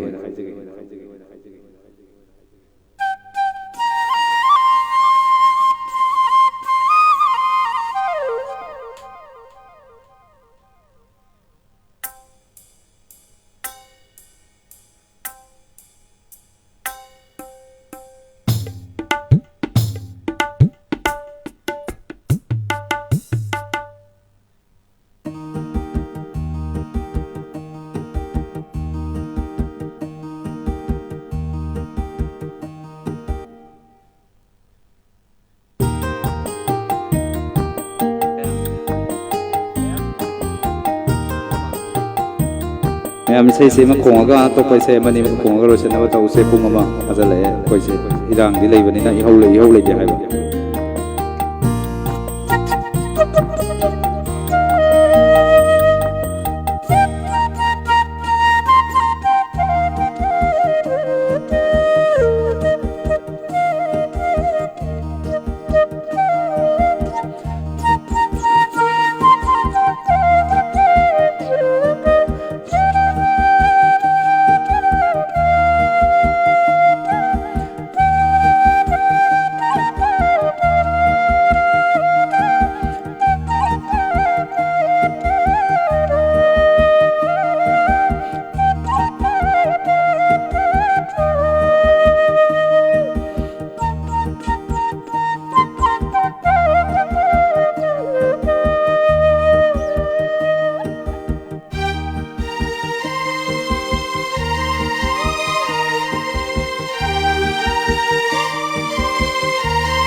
ꯏꯁꯩꯁꯦ ꯃꯌꯥꯝ ꯑꯅꯤ ꯁꯝꯅꯔꯛꯏꯅꯤꯀꯣ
Halo cek.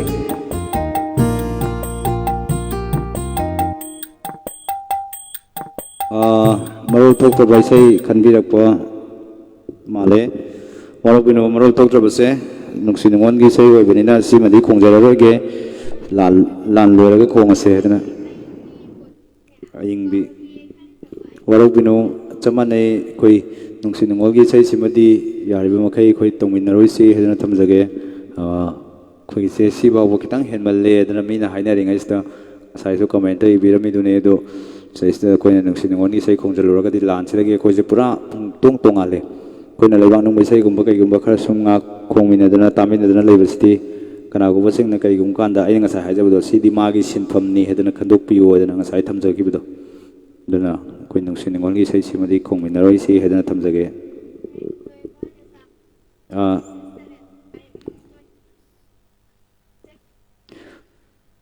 Toitoiba si Desamgi Assistant General Secretary oina so leibibugum tawbani naw kuraidagi manang sai kanada sinani firala se habai sai se khong biu hedana takpirambane ado waroi sai jimanga siji khong moda kitang farak takre hadegi ridam ma hapkadabani do hapa nangja haudre waroi binong asi simatang di madu ai bathang khong ba matamda soidana ina order dedicate tawjage hedana thamjari jikse to paise ma sai amane adune ben tawradi ai ju hingmogi lambi tadat kidoini taibang kaithel karakpada ya si khongse duga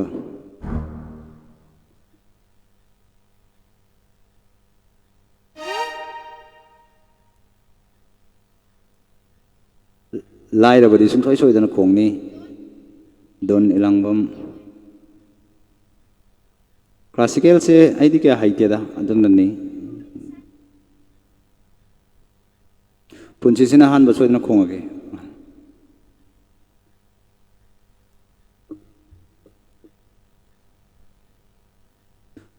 mana taibang kaithel ga duga punchi sina han ba se ga khongase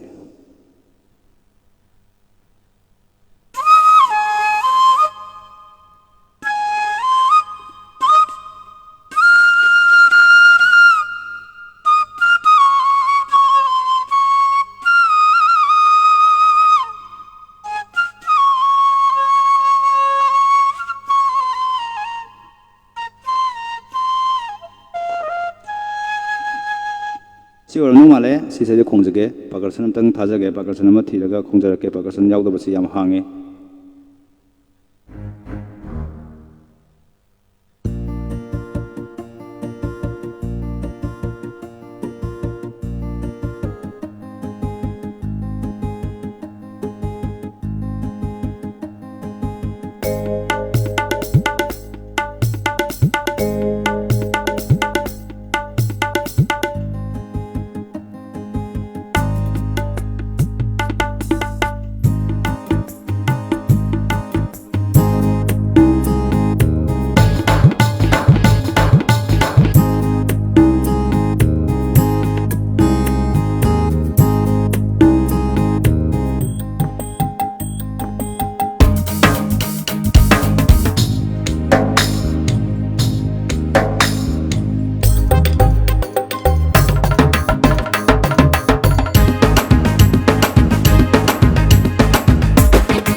thank you sida losenjage saise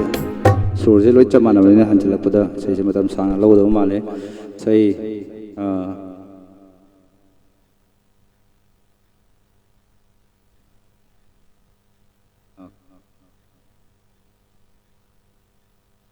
hello chik bungo kare bungo ning taujam na punchi aigi GPay da su mateng pangbirakhiba inaw ni miyamgi matam sangna seba tawba ngamboi bio bor pipire thank you isai sakpirakpagi namaga thagatchari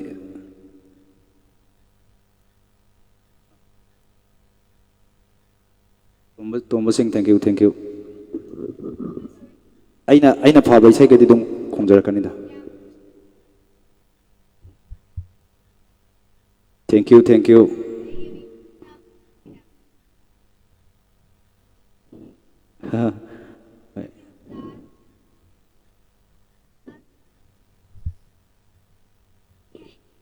Sanabun ki mahutta GPay oine thamjare waram bido GPay oine thamjare Sanabun ki mahutta Sanabun do maning hoye GPay oine thamjare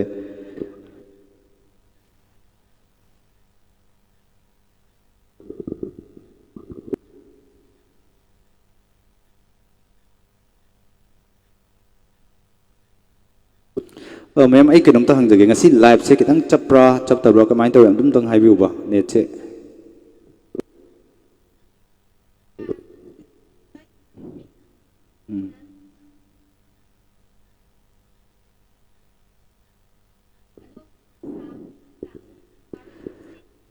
Toitoiba de samna aigi contacta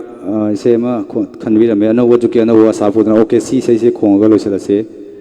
duga lairaba ai ha ke live chapti takpira ko thank you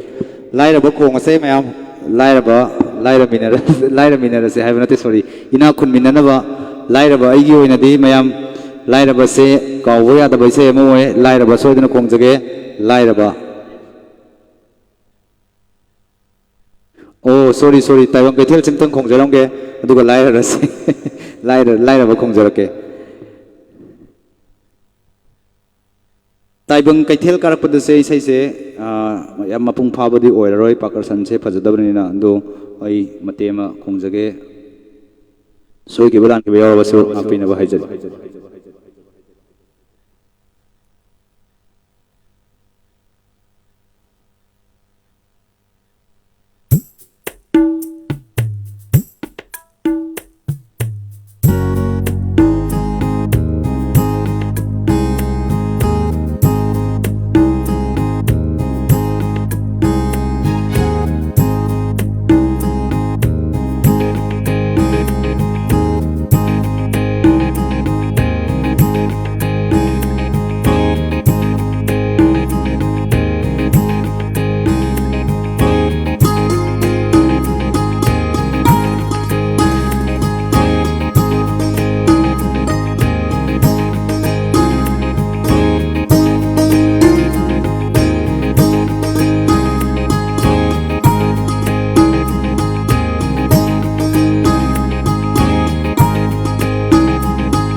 thank you. 이태는 좀 thank you 하자게 마야.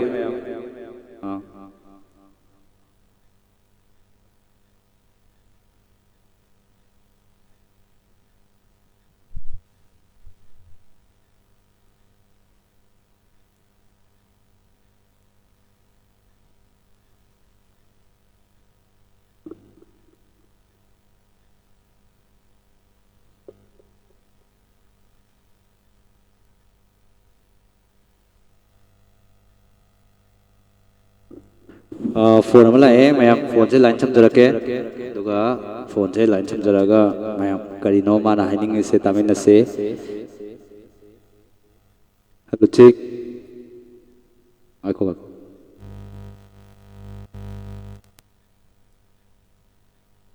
Hello check hello ताबिब्रा आइने ngang ताबिब्रा hello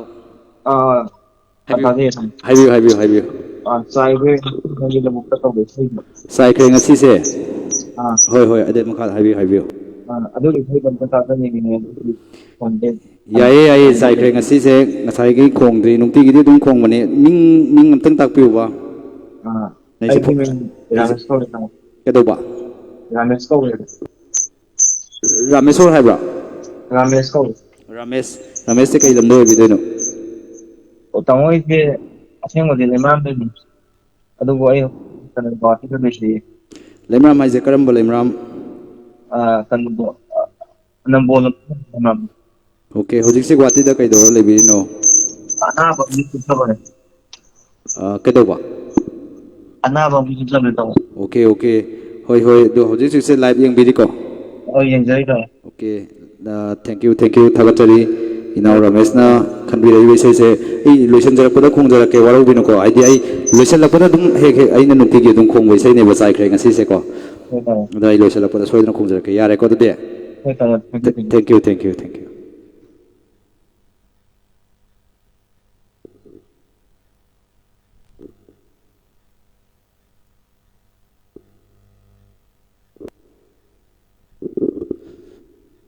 comment paling ale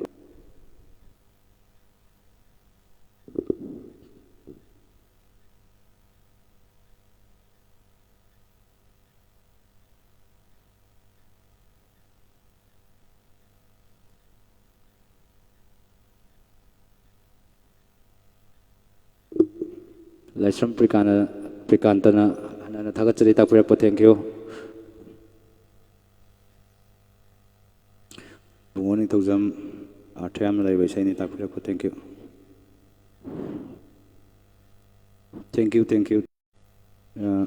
Ebi namna ai chu call troke number am tape ona hai bi re mataka thoi ba number do dum call to biro. Ebi nam de hana contact lai bane ma phagi torai ni mayam waro bino. Mayam lai ra ko ngase duga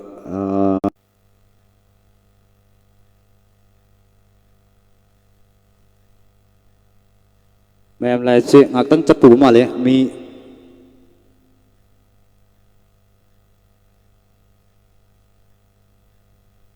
mayam ngak tang live chapu bodong ta we do amuk yare okay do tik lai ra khong ase duga lai ra gi lai ra khong ase amoro bino hello check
thank you.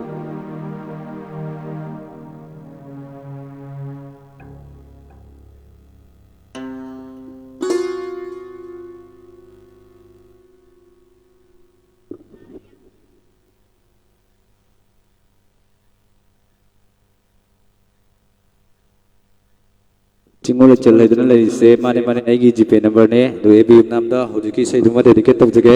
duwa se ani khong do wa li se ani se mathang mathang tang khong jara ke dana tham jage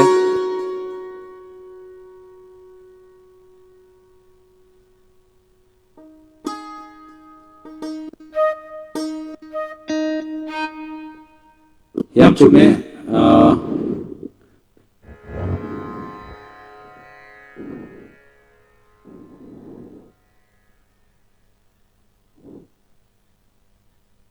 yam chumbo wafam ne kaigumba masi khong lai do ai gi se kano ne mayam thing magi matang se khoi mayam lai minari dra ko ai se ai gi simpham ma khona jaraga mayam dagi ai donate tok jabani iseng seng na harde mayam dagi ai se donate tok jabani ai hingno gi lambi ma mayam dagi ni jabani hai tare iseng seng na haraga de duna masi waro biro e duna thamjage du chai kre ngasi ngasai Guwahati dagi inaw do ming kaure waro bino Ramesh lemram dagi Guwahati da hoji level Ramesh na khanbira po chai kre ngasi khongjaraga anu wudu ki khongjage thank you aton ayak pangna punchi sina han ba mungphawna ko do waro birano ngasi se live chigi kitang mamang da chingkhat piraga ai khongdi khongjagrawne mapung phaba phada badudi kitang chingkhala tabi hoida thamjage khonggi bata ngai ri bo bana ni waro bino heng amuk soidina khongjage dana thamjage ai chawthok pun chade ko waro bino dana thamjage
ꯃꯌꯥꯝ ꯉꯥꯛꯄꯤꯒꯅꯤ ꯈꯨꯠꯂꯥꯏꯁꯤ ꯀꯤꯕꯣꯔꯗꯁꯦ ꯑꯩꯈꯣꯏꯒꯤ hang ꯑꯃꯨꯛꯇ ꯇꯧꯗꯕꯅꯦ ꯉꯁꯤꯗꯤ hang ꯇꯧꯔ ꯂꯩꯒꯤ ꯋꯥꯅꯦ ꯑꯗꯨꯅꯅꯦ ꯉꯥꯛ ꯂꯥꯏꯐꯁꯤ ꯃꯔꯛ ꯊꯠꯆꯔꯦ ꯏꯁꯩꯁꯦ ꯑꯅꯧꯕ ꯖꯨꯛꯀꯤ ꯈꯣꯡꯖꯒꯦ ꯇꯧꯖꯕꯅꯤ ꯑꯅꯧꯕ ꯖꯨꯛꯀꯤ ꯈꯣꯡꯕꯤꯌꯣꯅ ꯉꯁꯥꯏ ꯇꯥꯛꯄꯤꯔꯝꯕꯗꯣ ꯑꯅꯧꯕ ꯖꯨꯛꯀꯤ ꯏꯁꯩ ꯈꯣꯡꯒꯦ ꯍꯥꯏꯗꯅ ꯁꯦꯝꯕꯗꯅꯦ ꯍꯧꯖꯤꯛ ꯃꯥ ꯆꯀ꯭ꯔꯤ ꯍꯥꯏꯇꯥꯔꯦ ꯃꯆꯥ ꯑꯃ ꯊꯪꯉꯛꯑꯦ ꯃꯥ ꯑꯩꯉꯣꯟꯗ ꯅꯤꯡꯉꯥꯏ ꯑꯃ ꯇꯧꯔꯛꯑꯦ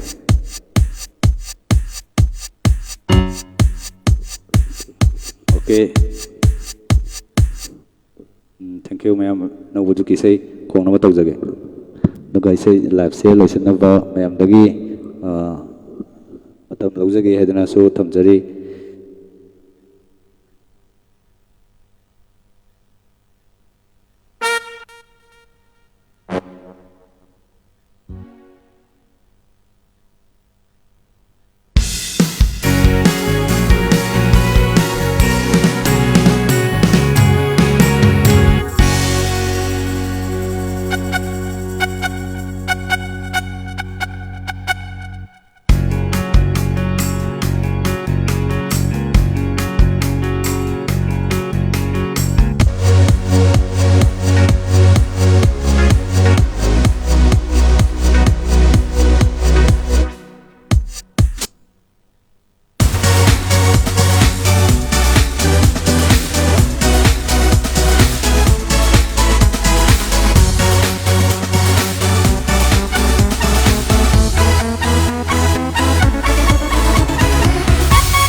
Thank you. Ma'am, hꯧꯖꯤꯛ ꯈꯣꯡꯈꯤꯕ ꯏꯁꯩꯗꯨ ꯑꯩꯒꯤ ꯏꯅꯥꯎ ꯗꯁꯥꯝꯒꯤ ꯑꯦꯁꯤꯁꯇꯦꯟ ꯖꯦꯅꯔꯦꯜ ꯁꯦꯀ꯭ꯔꯦꯇꯔꯤ ꯑꯣꯏꯅ ꯂꯩꯕꯤꯕ ꯏꯅꯥꯎ ꯊꯣꯏꯊꯣꯏꯕꯗ ꯗꯦꯗꯤꯀꯦꯠ ꯇꯧꯖꯒꯦ ꯃꯥ ꯏꯁꯩ ꯑꯃ ꯉꯁꯥꯏ ꯈꯣꯡꯅꯕ ꯍꯥꯏꯕꯤꯔꯛꯄꯅꯦ ꯑꯩ ꯄꯔꯀꯁꯟ ꯍꯥꯞꯄ ꯅꯪꯍꯧꯗꯕꯗꯒꯤ ꯑꯗꯨꯃ ꯉꯝꯖꯍꯧꯗ꯭रे ꯃꯁꯤꯒꯤꯗꯃꯛꯇ ꯉꯥꯛꯄꯤꯒꯅꯤ ꯉꯁꯤ ꯂꯥꯏꯚꯁꯤ ꯉꯁꯤꯅꯕꯨ ꯏꯁꯥꯡ ꯁꯥꯡꯉꯕ ꯀꯩꯅꯣ ꯇꯧꯔꯦ ꯃꯌꯥꯝꯅ ꯆꯪꯕꯤꯔꯛꯄꯒꯤ ꯃꯇꯨꯡ ꯏꯟꯅ ꯂꯥꯏꯚꯁꯦ ꯑꯗꯨꯃꯥꯏꯅ ꯑꯗꯨꯝ ꯃꯌꯥꯝꯅ ꯂꯥꯏꯚꯁꯦ ꯁꯨꯃꯥꯏꯅ ꯅꯨꯡꯇꯤꯒꯤ ꯃꯌꯥꯝ ꯁꯖꯦꯁꯟꯁꯨ ꯇꯧꯕꯤꯌꯨ ꯅꯨꯡꯇꯤꯒꯤ ꯂꯥꯏꯚꯁꯦ ꯊꯥꯁꯤꯔꯥ ꯊꯥꯔꯣꯏꯁꯤꯔꯥ ꯅꯠꯇ꯭ꯔꯒꯅ ꯑꯩꯁꯦ ꯇꯣꯏꯅ ꯁꯨꯝ ꯊꯥꯕꯁꯨ ꯃꯌꯥꯝꯅ ꯌꯦꯡꯅꯤꯡꯉꯣꯏꯗ꯭ꯔꯥ ꯍꯥꯏꯗꯅꯁꯨ ꯈꯟꯖꯩ ꯋꯤꯛ ꯑꯃꯗ ꯑꯅꯤꯔꯛ ꯑꯃꯨꯔꯛ ꯊꯥꯁꯤꯔꯥ ꯊꯥ ꯑꯃꯗ ꯑꯃꯨꯔꯛ ꯑꯅꯤꯔꯛ ꯊꯥꯁꯤꯔꯥ ꯑꯗꯨꯁꯨ ꯃꯌꯥꯝꯒꯤ ꯑꯣꯏꯕ ꯃꯣꯠ ꯄꯤꯕꯤꯔꯝꯃꯣ ꯍꯥꯏꯗꯅ ꯆꯪꯕꯤꯔꯛꯏꯕ ꯑꯃꯗꯤ ꯑꯩꯒꯤ ꯐꯣꯂꯣꯋꯔ ꯂꯥꯏꯚꯁꯤꯕꯨ ꯀꯣꯟꯅ ꯔꯤꯄ꯭ꯂꯦ ꯇꯧꯔꯒ ꯌꯦꯡꯕꯤꯒꯗꯧꯔꯤꯕꯁꯤꯡꯅ ꯑꯩꯉꯣꯟꯗ ꯁꯖꯦꯁꯟ ꯇꯧꯕꯤꯔꯝꯃꯣ ꯍꯥꯏꯕ ꯋꯥꯐꯝꯁꯤꯃ ꯊꯝꯖꯔꯒ ꯉꯁꯤꯒꯤ ꯑꯣꯏꯅꯗꯤ ꯃꯌꯥꯝ ꯄꯨꯝꯅꯃꯛ ꯌꯥꯏꯐꯃꯤꯟꯅꯔꯁꯤ ꯍꯥꯏꯕ ꯋꯥꯐꯝꯁꯤ ꯊꯝꯖꯔꯒ ꯃꯌꯥꯝ ꯄꯨꯝꯅꯃꯛꯇꯒꯤ ꯀꯥꯏꯅꯅꯕ ꯌꯥꯊꯪ ꯅꯤꯖꯔꯤ